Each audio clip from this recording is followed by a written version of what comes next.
सोने का खेत, सुबह का शांत गांव, मिट्टी के घर, पेड़ों से गिरती ओस की बूंदें और सूरज की पहली किरण।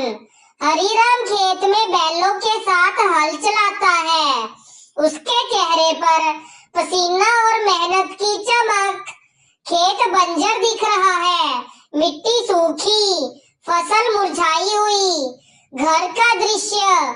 पत्नी कहती है, इतनी मेहनत करते हो फिर भी कुछ नहीं बचता। हरीराम थका हुआ आंगन में बैठा आसमान की ओर देखता है। हे भगवान, अब मैं क्या करूं? गांव की पगडंडी पर एक साधु चलता हुआ आता है, हाथ में लाठी, चेहरा शांत। हरीराम साधु को पानी और खाना देता है, आदर से झुककर प्रणाम करता है।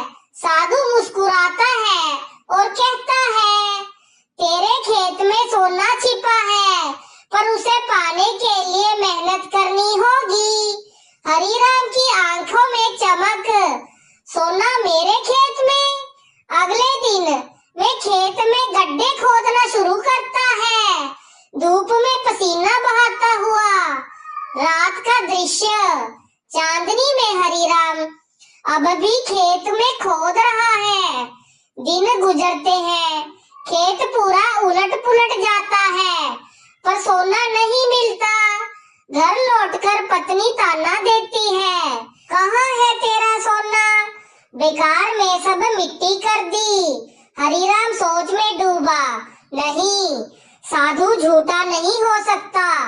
खेत की नरम मिट्टी को देखकर वह सोचता है, अब बीज बो देता हूँ। वह प्यार से गेहूं के बीज मिट्टी में डालता है। हल्की हवा चलती है, बारिश आती है, बूंदों में मिट्टी की खुशबू, हरीराम की मुस्कान। कुछ दिनों बाद खेत में छोटे छोटे हरे अंकुर निकलते हैं। धीरे धीरे खेत हरा भरा हो जाता है, हर दिशा में गेहूं लहराता है। सूरज की रोशनी में सुनहरी फसल चमकती है। खेत सोने जैसा लगता है। गांव वाले इकट्ठे होकर कहते हैं, वाह हरीराम, तेरा खेत तो सच में सोने का बन गया। हरीराम की पत्नी हैरानी से कहती है, ये तो सच में सोना है। हरीराम मुस्कुराकर बोलता है, नहीं, ये मेहनत का सोना है। गांव के बच्चे और किसान हरीराम से सीखते हैं, हमें भी मेहनत करनी है। सीख, सोना खेत में नहीं, मेहनत में छिपा